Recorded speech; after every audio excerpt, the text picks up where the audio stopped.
It's astonishing. All this is only 20 or 30 minutes from the heart of San Francisco. Not a human habitation in sight anywhere. I've been living out here for some months to write and to absorb an atmosphere that is different from the city, to try and find out what is the essential difference between the world of nature and the world of man. Because there's an obvious difference, like the difference of artistic styles.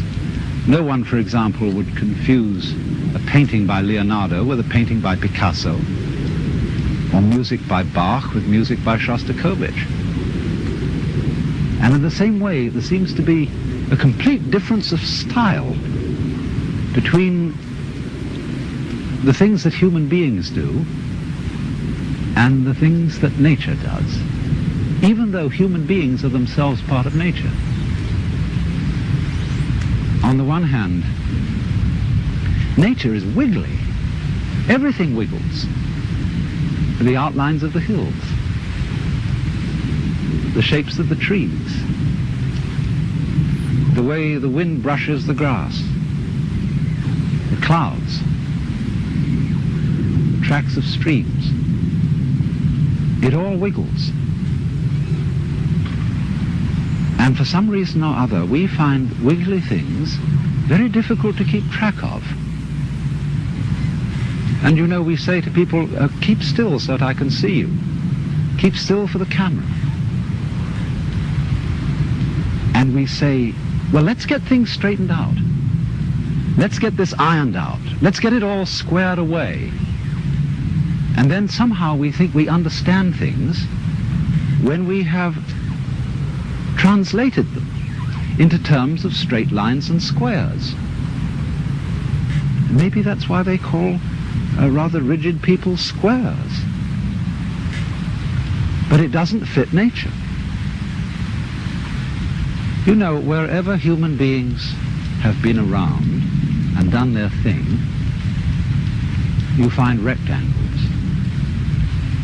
We live in boxes.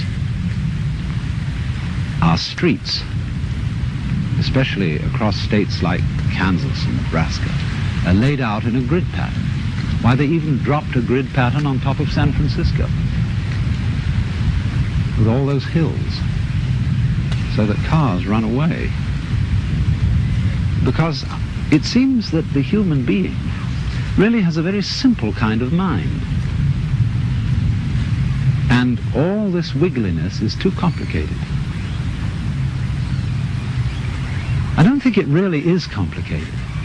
Because after all, it's very simple to move, say to raise something or to open and close your hand. It's perfectly easy because we don't have to think about it.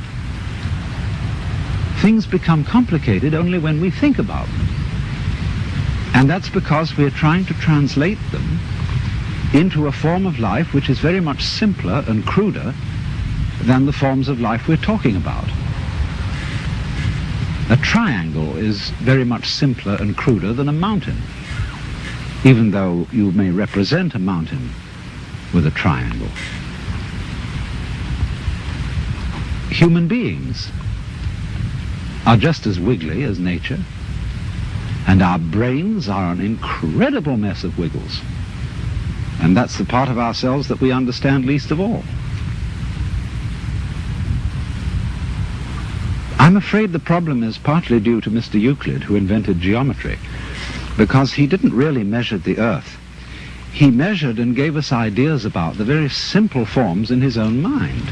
And perhaps we should come to the conclusion that he really had a rather weak intellect.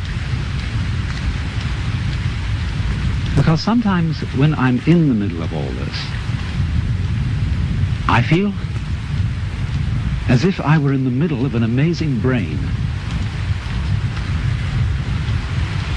In other words, the brain is a network of interconnected neurons. And each one of those neurons is a fairly simple affair because it either fires or it doesn't fire.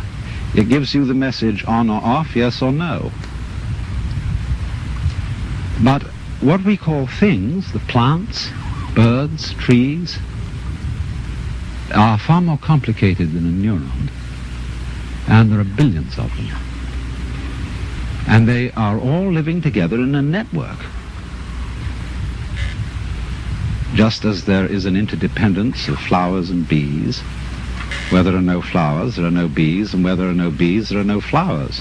They're really one organism. And so in the same way, everything in nature depends on everything else. So it's interconnected. And so the many, many patterns of interconnections lock it all together into a unity, which is, however, much too complicated for us to think about, except in very, very simple, crude ways. But I am part of all this. I am, as it were, one of the cells in this tremendous brain, which I can't understand, because the part cannot comprehend the whole.